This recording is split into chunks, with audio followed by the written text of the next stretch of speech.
The room was cold, quiet, and filled with a strange blue light. The human man slowly opened his eyes, confused and dizzy. He was lying inside a metal pod, something like a capsule. His body felt weak, his throat dry, and his memory broken. He tried to sit up, but the pod opened with a soft hiss before he could. Bright shapes moved around him, tall figures with smooth skin, long limbs and glowing eyes. At first, he thought he was dreaming, but then one of the figures stepped forward, reached into the pod, and gently touched his face. "Is he awake?" A voice whispered, high and musical. "He's beautiful," another voice said from behind. "Strong shoulders, wide chest." "Perfect," a third voice giggled softly. The man blinked, his heart pounding, his mind still trying to understand what was going on. He looked around, and that's when he saw them clearly. They weren't human, at least not fully. They were alien women, each different in color, shape, and design. One had silver hair like mist, another had small horns on her forehead, and one had soft fur covering her arms. But all of them had one thing in common. They were staring at him like he was the last treasure in the universe. One of the aliens leaned down and smiled. "Don't be afraid, human," she said kindly. "You are safe now, and you are ours." "Ours?" The man said weakly, his voice dry and rough. "Yes," another alien said, stepping forward. "You belong to us now." He sat up slowly, muscles aching. "Where am I?" he asked, still dizzy. "You are on Nerellan Prime," the silver-haired one replied. "Far from your Earth. You were found in an old Earth ship, drifting near a dead moon," another said. "We saved you. We brought you here, and we will take care of you," the one with horns added. The man tried to stand, but his legs gave out. The alien girls quickly caught him, soft hands supporting his body. They carried him like he weighed nothing. They brought him into a large round chamber, with glowing lights and warm air. He was placed gently on a soft bed covered in white fur. The aliens surrounded him again, some kneeling, some sitting, but all watching him closely. He felt like an animal at a zoo, or a king with no power. "What do you want from me?" he asked slowly. The girls looked at each other, then at him. "You are the only fertile male we've seen in many years," one of them said. "There was a disease long ago." Another added, "It made most males sterile, useless. But your kind humans were always strong, always rare," said the girl with the glowing tattoos. "You are special," whispered another, brushing his arm softly. The man's name was Eli, but no one asked it. They simply called him human. The male, or the chosen. He felt confused, nervous, and a little afraid. But he couldn't ignore something else deep inside: curiosity, maybe even excitement. One girl stepped forward, taller than the others, with dark purple skin and sharp golden eyes. She spoke slowly, clearly, like a leader. "I am Commander Lyra," she said, "and you are under my protection. No one will harm you, but you must obey the rules here." "What rules?" Ailey asked, voice trembling. "You will eat well, sleep well, and stay healthy," she said. "And when the time comes, you will help us rebuild our future." Eli swallowed hard. "Rebuild? How?" he asked, though deep down, he already knew the answer. "You will give us children," one girl said shyly, her hands on her stomach. "You will become the father of our new generation," another whispered, leaning close. Eli's heart raced. He was just a simple cargo pilot from Earth. How did he end up in a place like this, surrounded by glowing alien women, all wanting him for one reason? He looked around the room. The women weren't just beautiful. They were powerful, serious, and determined. Some smiled gently. Others studied him like scientists. He realized they were not playing games. This was real. He tried to speak again, but the words didn't come. His eyes met Lyra's, and she gave a small nod. "Rest now, human," she said. "Tomorrow, we begin your new life." And with that, the lights in the room dimmed. The alien women stayed nearby, some humming, others sleeping lightly, but their eyes never left him. They watched him like he was the last male alive and the only hope for their future. Eli lay there, unable to sleep. He didn't know what tomorrow would bring, but he was sure of one thing: his life was no longer his own. It belonged to them now, and whatever they wanted, they would take. Eli woke up to a loud thud, followed by something crashing. He blinked his eyes, still half asleep, and heard shouting. Alien voices echoed through the chamber, sharp and angry. He sat up slowly, the fur blanket sliding off his body. Two alien girls were fighting, their bodies locked, claws out, hair flying. One had blue scales down her arms. The other had glowing red eyes. They were screaming in a language Eli couldn't understand, but the rage in their tone was clear. The other women were trying to pull them apart, but no one dared touch them directly. Finally, the tall one with purple skin, Commander Lyra, stepped in, her voice like thunder. "Enough!" she shouted, and even the walls seemed to shake. The two girls froze, their breathing heavy, eyes still burning with hate. Lyra turned to Eli, then back to the girls. "You will not fight over him like animals," she warned. "He is not a toy. He is our future." Eli stood up carefully, unsure if he should say something. "What's going on?" he asked, his voice dry. One of the calmer aliens stepped forward and answered quietly. "They were arguing about who gets to sleep beside you tonight." Eli's eyes widened. "What?" he asked, shocked. The girl looked away shyly, her cheeks glowing a soft green. "It is tradition to bond during rest, to strengthen the connection," she whispered. "Some think they deserve it more than others." Before Eli could respond, the air shifted, and a shadow moved near the chambers. Exit. Someone had entered without making a sound. A tall alien girl with dark gray skin and piercing silver eyes stepped out of the shadows. She was wrapped in a black cloak and moved like smoke. Her presence made everyone silent. Even Lyra watched her carefully. She walked slowly toward Eli, her eyes locked on his face. When she stopped just a few steps away, the temperature in the room felt colder. Without saying a word, she reached out and touched his chest. Her fingers were cold, but her gaze burned. "I am Nyx," she said softly, "and I choose you." Her voice was like a whisper inside Eli's head, not loud, not forceful, but impossible to ignore. Lyra stepped forward, her body tense. "You can't just claim him, Nyx," she warned. "He belongs to all of us, not just one." Nyx didn't move, didn't blink. "I do not care about rules," she said. "I care about results." Then she turned and walked away, silent once more, disappearing down a dark hallway. The others stared after her, some in fear, some in anger. Eli felt a strange chill run down his spine. Later, as the light dimmed and it was time to rest, Lyra spoke privately with Eli. "You must be careful around her," she said. "Nyx is not like the others. She doesn't show emotions. But she's powerful, and very old. She has never chosen anyone before. Not in 100 years. Eli sat in silence, trying to understand what all this meant. "Why is everyone so intense?" he asked finally. Lyra gave a tired sigh. "Because we are desperate," she said. "Our world is dying, slowly. You are the first sign of hope in generations. Some want love, some want power, but all of them want something from you." Eli leaned back against the soft wall, his head full of thoughts. He had come from a life of space deliveries and cheap coffee. Now he was the center of a strange, dangerous world filled with beautiful, powerful alien women. They saw him as a symbol, a treasure, maybe even a weapon. Suddenly, someone tapped gently at the side of his chamber.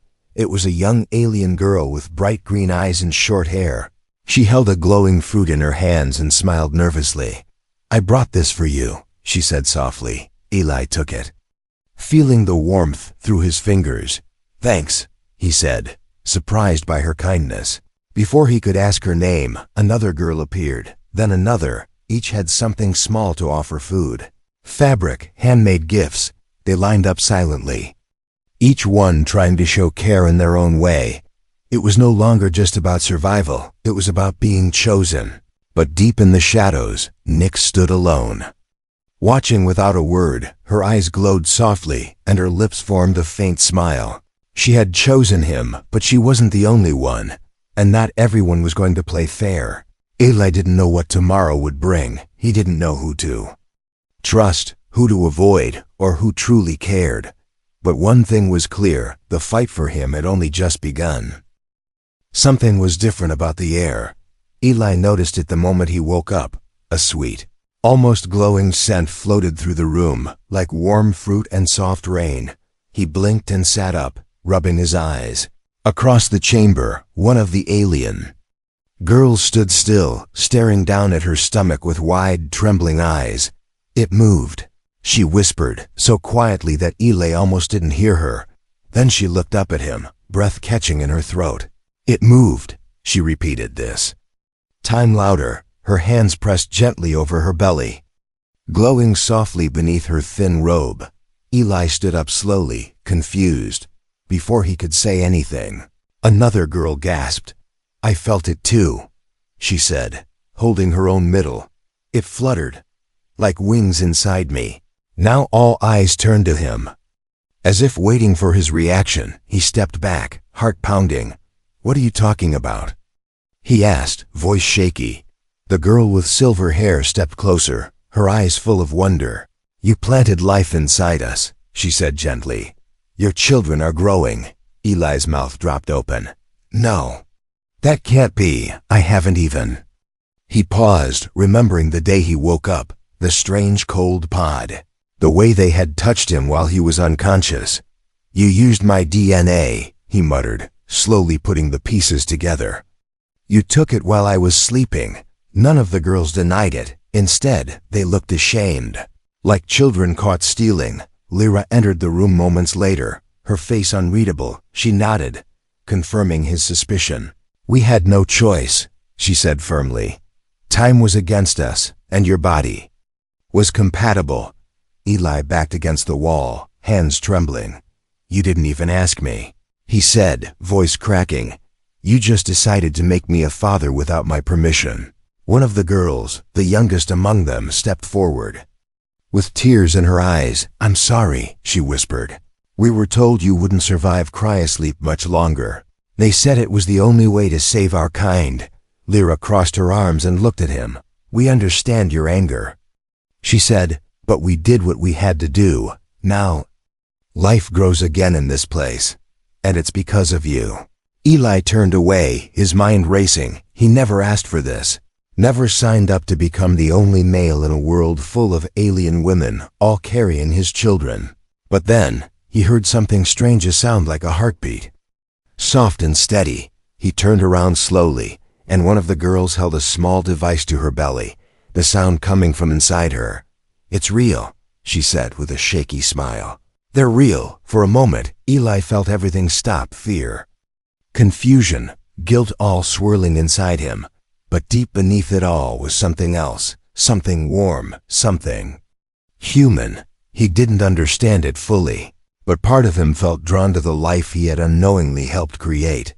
The other girls slowly gathered, each one showing signs, glowing marks, shifting skin, faint sounds from within. They weren't lying.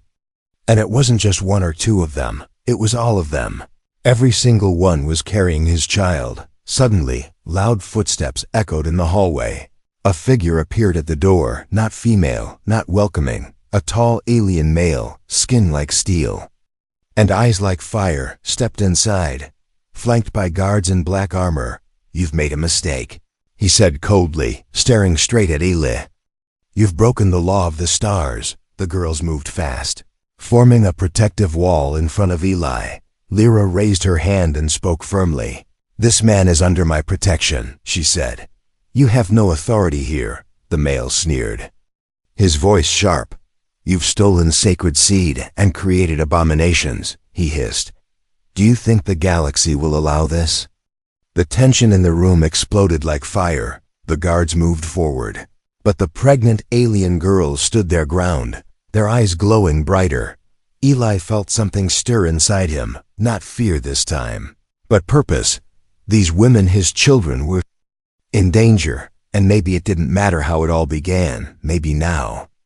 They were truly his. He stepped forward between the girls, facing the enemy. "You want me?" he said quietly. "Come and get me." The alien male narrowed his eyes. "This isn't over," he growled before vanishing back into the shadows. The room fell silent again. Eli turned to Lyra, who looked both proud and afraid. "What now?" he asked. She gave a soft smile and touched her stomach. "Now we protect our family," she said, "together." And as the girls sat around him, whispering to their unborn children, Eli finally understood. He wasn't just a guest anymore. He was theirs, and they were his. Blood trickled down his cheek as Jace stood with one arm holding the broken doorway. Smoke curled through the chamber like fingers trying to pull him back into the dark. His knees shook, his muscles burned, and his breath came in short. Sharp gasps, but he didn't fall, not yet. Behind him, the pregnant alien girls huddled in a protective circle, their eyes wide with fear. Some held weapons, some held hands, and some held nothing but their own trembling bellies. Jace turned slightly and forced a small, tired smile. "You're safe now," he said, though his voice cracked from exhaustion. But the words had barely left his lips when a cruel laugh echoed through the smoke. A shadow moved from the ruins of the cave wall, stepping over the wreckage with slow, deliberate steps. It wasn't a robot this time, it was something worse. The figure was tall, wrapped in metal armor etched with glowing red lines.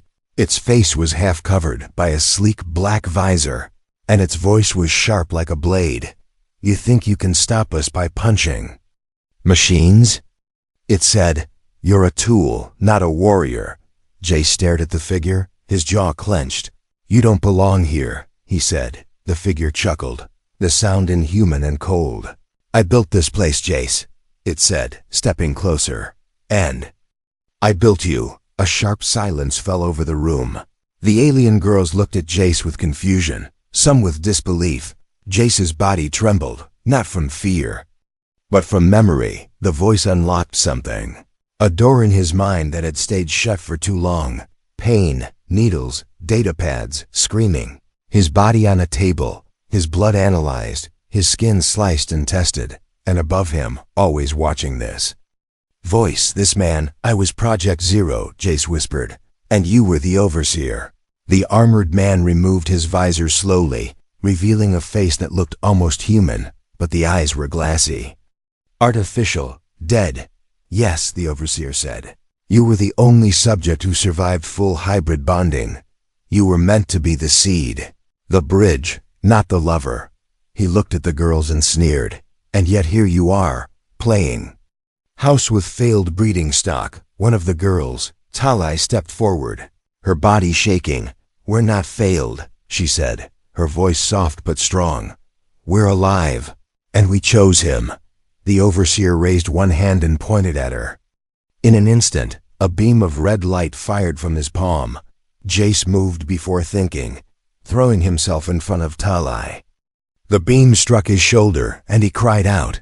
Falling to the ground, the room erupted. Kella launched herself into the air, slashing with her wing blades. Rin threw a burst of green flame, while Eva raised a protective shield around the others. But the overseer didn't flinch. He fought like a machine, precise and merciless. Jace groaned on the floor, trying to move his arm. The burn had cut deep, but he could still feel his fingers. Talai knelt beside him, tears in her eyes. "You can't protect us all," she whispered. "Not alone." Her words struck something deep in him. He looked around and saw the fear in the others' faces. The strength they tried to show, but also the limits they couldn't ignore. He had been trying to carry everything, to shield them from all pain, but maybe they didn't need a shield. Maybe they needed a leader. Jace pulled himself to his feet, blood running down his arm. He grabbed the metal staff from the ground and shouted, "Fall back to the crystal chamber." The girls hesitated, unsure if they should leave him. "Now," he barked, voice sharp and commanding. "We fight together, or we die alone." They moved, fast and smooth, Retreating deeper into the underground structure, Jace faced the Overseer once more. "You made me," he said, "but you don't own me." The Overseer's eyes narrowed. "Then let's see if you were worth the investment." Their clash shook the stone walls, sparks flying from every strike. It wasn't elegance, it was fury, raw and wild. Jace bled, groaned, fought with everything he had. But the Overseer was stronger, faster, colder. Still, Jace didn't stop, because behind him were lives worth more than his. And in front of him was the past he had to destroy. Just when it seemed the Overseer would land the final blow, a flash of white light exploded behind him. A silent figure stepped from the shadows, her cloak swirling like smoke nicks. Without a word, she struck her spear, piercing the Overseer's side. With a scream of twisting metal, the Overseer stumbled, shocked. "You!" he growled. "Don't touch what's mine," Nyx said, her voice like ice. Jace fell to one knee, gasping. The battle wasn't over, but they had bought time, and now he wasn't alone. The wind howled through the shattered cave mouth as the fires died down. Ash floated in the air like snow, and silence replaced the sounds of war. Jace sat against a broken column, blood dried on his arms, dirt in his mouth. He was breathing, but only just. Nyx stood nearby, unmoving, her cloak wrapped around her like armor. She didn't speak, only watched the last sparks of the destroyed machines fade. The Overseer's broken body lay in pieces, buried under rubble and broken wires. But the danger still wasn't over, and no one dared relax yet. Jace didn't care about the Syndicate anymore. His mind was trapped in a single memory: Tayla's scream. He had seen her fall during the last wave, a deep gash down her side. She had landed hard, her hands curled around her stomach. He pushed himself up and stumbled toward the medical alcove. The crystal walls glowed faintly as he walked through them, his vision blurry. Ivra looked up when he entered, her face pale with worry. "She's stable," she said quickly, "but you need to see something." Tayla lay on a soft platform, her skin damp with sweat. Her breathing was slow, but her eyes opened when she heard his voice. "I'm fine," she whispered weakly. "But the baby." It reacted. Jace knelt beside her, heart pounding. "What do you mean?" he asked. Rin stepped in from the side, holding a glowing device. "The baby is growing too fast," she said. "It's pulling energy from her body. It shouldn't happen this early." Jace looked at the scan, 2 heartbeats flickering wildly. He had no idea what to do, only that he couldn't lose either of them. "I'll stay with her," he said. "No one touches her until I say so." Ivra nodded, slowly, but her voice was firm. "She doesn't need a guard right now," she said. "She needs you to understand something." Jace frowned, confused. Rin sat beside him and placed a hand on his shoulder. "You still think this is about babies," she said softly. "You think we brought you here just to make children?" Jace didn't answer, because yes, that's what he had believed, that they needed him as a breeder, a tool, a solution, not as a person, not as a man. "We chose you," Rin continued, "not just because of your genes. We chose you because you're different. You didn't run when things got hard. You fought when we were afraid, and you bled for us." Kella entered next, holding one of Jace's torn shirts. She threw it beside him with a smirk. "You're an idiot," she said. "But you're our idiot now." The others came one by one: Nyx, Ivra, Tayla, even the shy one, Miri. Each one touched him, looked at him, spoke a word or two, and he finally saw what they had seen from the beginning. He wasn't just the father of their children. He was the reason they had hope again, not because of science or DNA or some lost human strength, but because he cared. He stood, breathing deeply.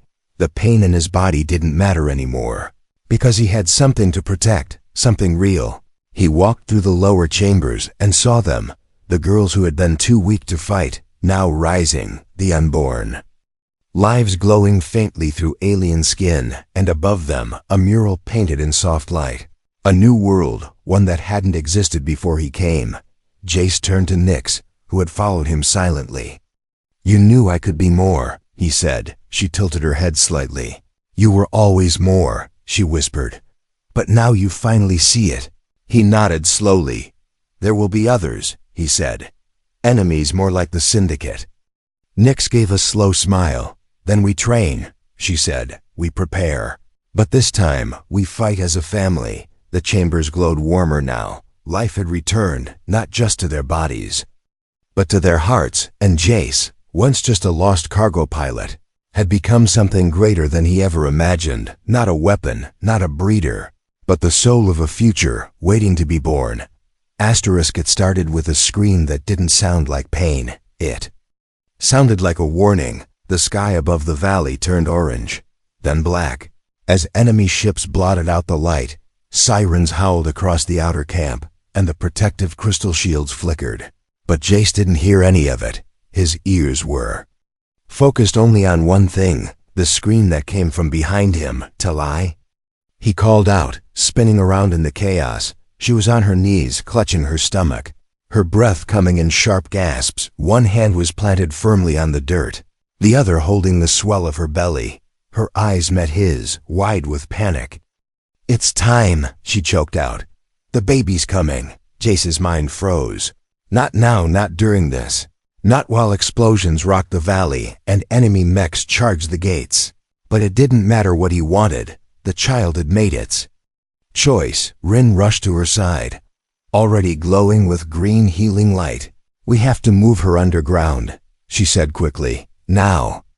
Kella hovered above, wings twitching, trying to scan the enemy approach. They've breached the outer perimeter, she shouted. We have minutes. Jace knelt beside Tali. Grabbing her hand, she squeezed it hard, her body shaking. I can't walk, she whispered. Not this time. Without another word, Jace picked her up. She was light in his arms, but every step he took felt like a war inside his chest, because he wasn't just carrying Tali, he was carrying the future. Blaster fire echoed behind them as the Syndicate's machines stormed the hill. Ivra held the line with two others, throwing up barriers and flinging back attackers with waves of sound. Go! She shouted to Jace. We'll cover you. Jace ran, ducking beneath a crumbling support beam. Rin and Miri followed close, clearing the path with blasts of energy. They reached the lower birthing chamber, a place made of smooth stone and glowing roots. It was meant to be sacred, quiet, full of warmth. Now it smelled of smoke and blood. Jace placed Tali gently on the bed of moss and fur. She was sweating, gasping, the glow under her skin pulsing faster now. Rin knelt beside her, pressing fingers to Tali's temple and whispering something in their language. Miri placed warm cloths around her and lit the chamber crystals. I'm scared, Tali whispered, tears slipping down her face. Jace took her hand again and held it against his chest. I'm here, he said. I won't leave. But above them, the chamber doors slammed shut, automatically sealing from the outside. And a voice spoke through the walls, mechanical and cruel. Subject located, it said. Prepare for forced extraction. The ceiling rumbled as drilling claws started cutting through the stone. Rin looked up, her face pale.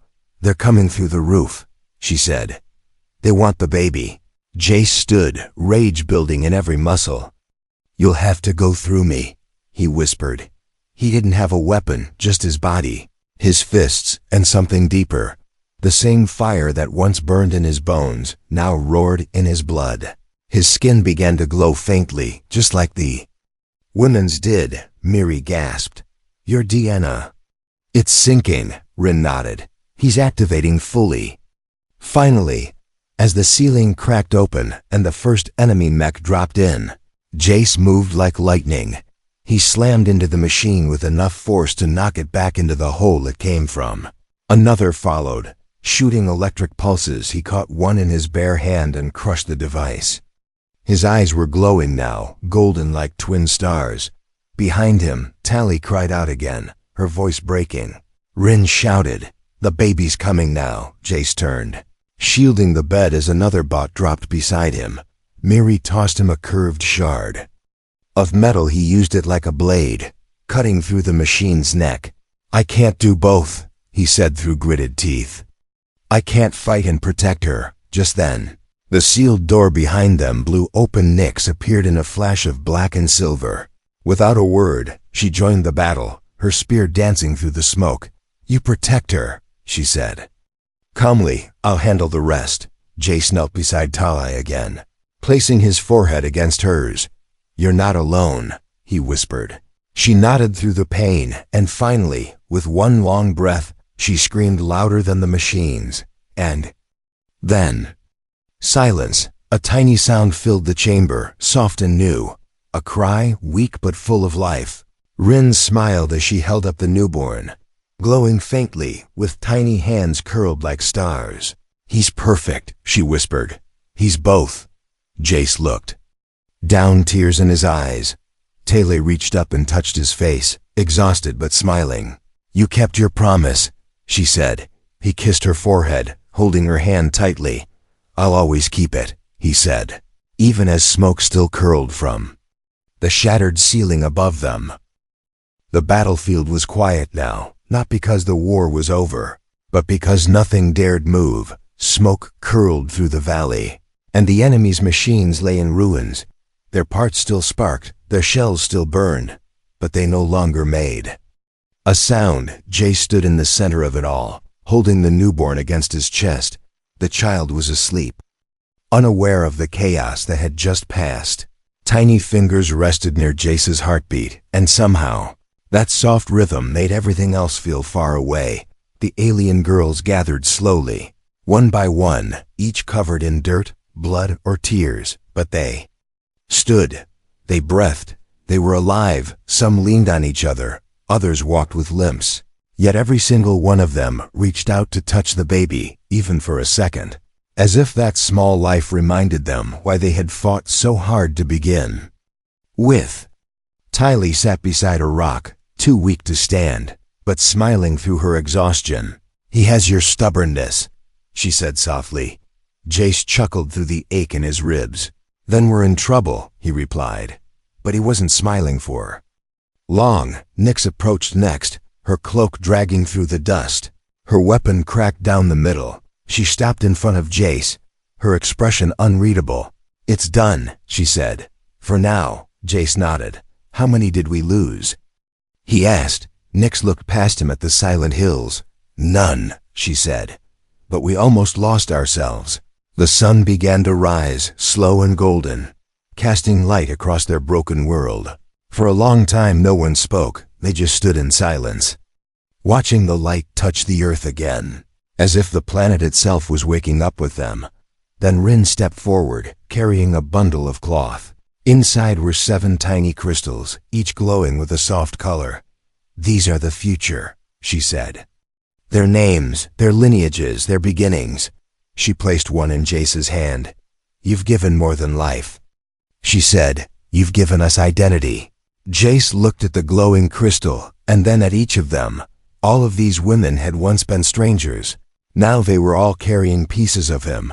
But more than that, they had chosen him, not just as a partner, not just as a protector, as something deeper. A gentle hand touched his shoulder, and he turned to see Kulla. Her eyes were wet, but not from sadness. "I used to think I was broken," she said quietly, "that no one would ever call me a mother."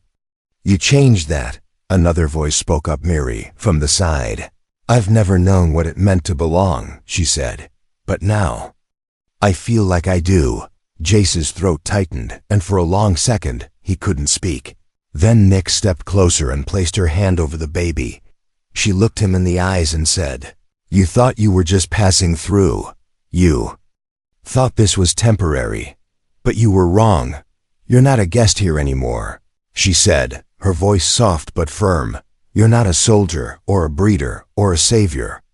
You are one of us." And then Ivra, Rin, Kella, Miri, Tali, and the others said it together, quiet but strong. "We are your family now." The baby stirred in Jace's arms, as if he heard it too. He opened his tiny mouth, let out a single sleepy cry, then drifted back into peace. Jace sat down slowly, placing the baby in a warm basket between them. The women circled close, not as a harem, not as warriors, but as mothers, friends, sisters, and something far greater. a future shaped by love, pain, and survival. Jace looked around the group, then toward the rising sun.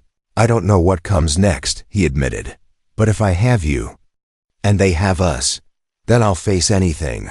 He reached out and took all of their hands one by one, and they stood together, quiet and strong, as the first light of a new era warmed their skin.